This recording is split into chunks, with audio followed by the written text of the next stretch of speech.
Esto es Imagen Empresarial y le agradezco mucho a Jesús Orozco, presidente del Comité Jurídico de la Asociación Mexicana de Empresas de Capital Humano, que nos tome la llamada, porque pues hay un dictamen que ya se aprobó en la Cámara de Diputados con el objetivo de reducir la jornada laboral y de días de descanso obligatorios para los trabajadores en México.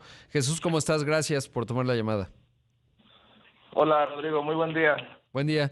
Oye, ¿en qué consiste, digamos, este dictamen que ya se aprobó y qué implicación tiene? Sí, mira, se trata de una iniciativa a una reforma constitucional, específicamente al artículo 123, apartado A, fracción cuarta, que refiere que la jornada laboral, en lugar de que sean 48 horas como máximo a la semana, se reduzca a 40.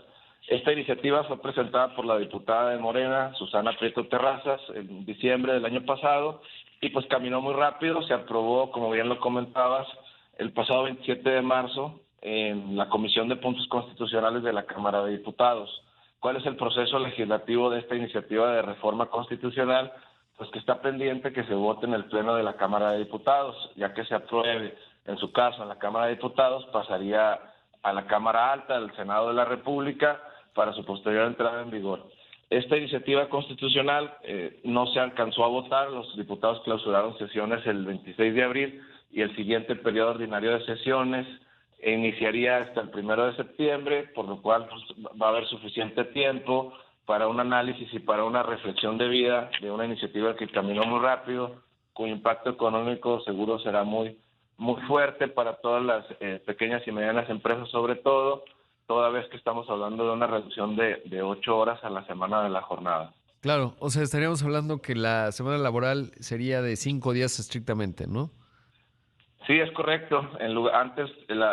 Actualmente la Constitución dice que por cada 6 días de trabajo va a haber un día de descanso y la iniciativa concretamente lo que propone es que por cada 5 días de trabajo haya dos días de descanso.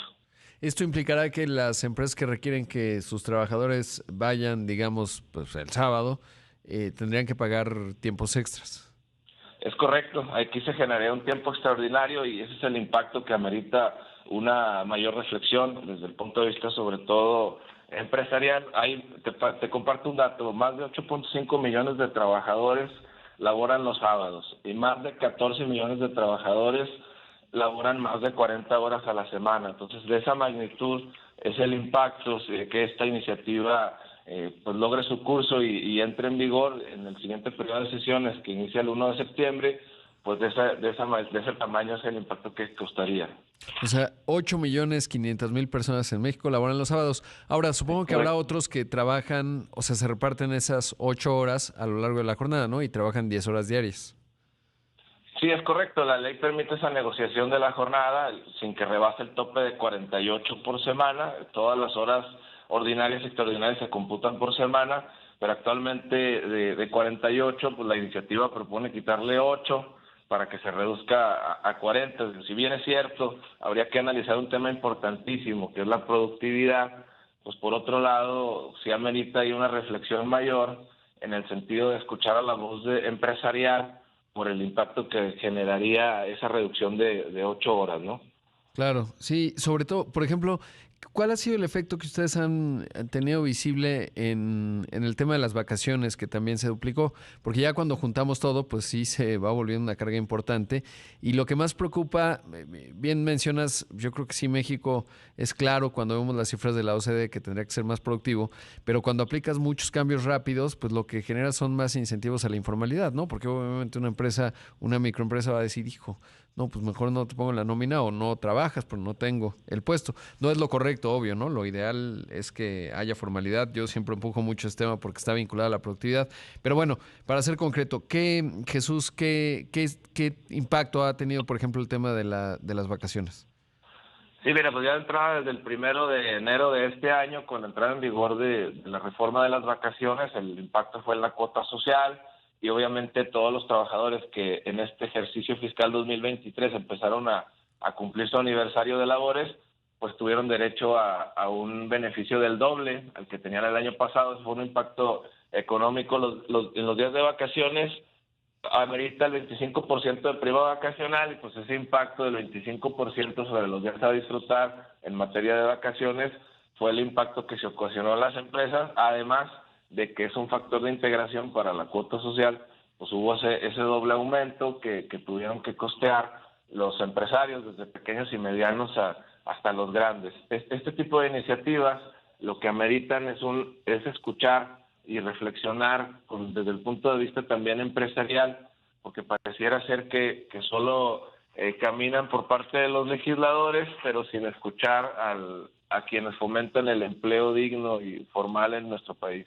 Ahora, porque todo ello, bueno, pues es relativamente obvio, ha habido además un ajuste progresivo del salario mínimo, que, insisto, yo creo que está bien, pero sí hay que considerar, digamos, las condiciones y sobre todo los incentivos a la formalidad, etcétera, y qué reciben las empresas a cambio, ¿no? Pero otro aspecto importante es, o algo que podrían decir los legisladores, oye, pues el empleo formal está creciendo, ¿no? La economía en la parte el viernes lo reportaba, en todo lo que tiene que ver con consumo también está creciendo. ¿Cómo se desdobla el impacto? Porque esos son los macronúmeros, pero luego hay que ir con los pequeños empresarios para preguntarles pues cómo lo están experimentando, ¿no? Es correcto, y son los que más generan empleos en nuestro país, los pequeños y medianos empresarios, y pues son los que más sufren con este tipo de iniciativas. Por un lado, pues qué bueno que se busque incentivar el empleo digno, formal, el tema de vacaciones dignas. Hay otra iniciativa, por ejemplo, pero que no ha caminado, como esta de reducción de jornada en cuanto al aguinaldo digno, para que pase a ser de 30 días, por ejemplo. Entonces, este tipo de iniciativas, pues sí amerita que se escuche también a la voz de los empresarios y no solo que los legisladores, sí, claro que con el ánimo de incentivar y desde un punto de vista propietario apoyar a los trabajadores, pero pues también se tiene que escuchar al otro punto de vista, ¿no? Claro, sí, yo creo que es fundamental porque además también está la modificación a la reforma de pensiones que va incrementando el aporte patronal de manera progresiva, no ha sido tan súbito, pero bueno, pues todo ello en su conjunto hay que entender exactamente, por ejemplo, y aquí me voy a cruzar disciplinas, ¿no? Pero cuando una empresa tiene que hacer un trámite ante el SAT, pues cuánto tiempo le toma y entonces qué servicio recibe la empresa a cambio pues de ir, digamos, mejorando las condiciones de los trabajadores. Creo que está en pro de todos porque genera demanda agregada, pero pues sí, no está sencillo y sobre todo la rapidez con la que se van aplicando estos cambios.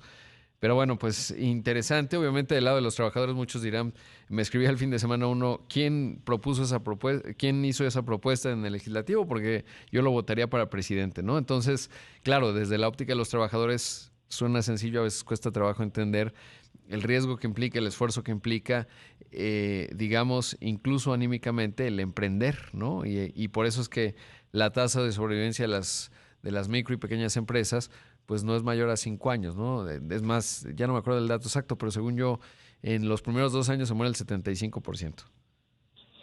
Sí, es correcto, y es precisamente ese tipo de datos los que se tienen que analizar por un lado. Por otro lado, pues sí, ahora que está de moda, por ejemplo, compararnos con Dinamarca, pues sí, ellos trabajan 757 horas menos que nosotros. Sí, sí, somos un país que trabajamos muchas horas, en promedio 2.130 horas al año, pero también la misma OCDE dice que somos los que más trabajamos, pero los que menos productivos somos Claro, exacto. en promedio. Entonces, esa reflexión de qué estamos haciendo como país, como trabajadores y como empresarios para ser más productivos y, como bien lo comentabas, cuáles son los incentivos que el gobierno puede generar para que los pequeños y medianos empresarios sigan fomentando empleos.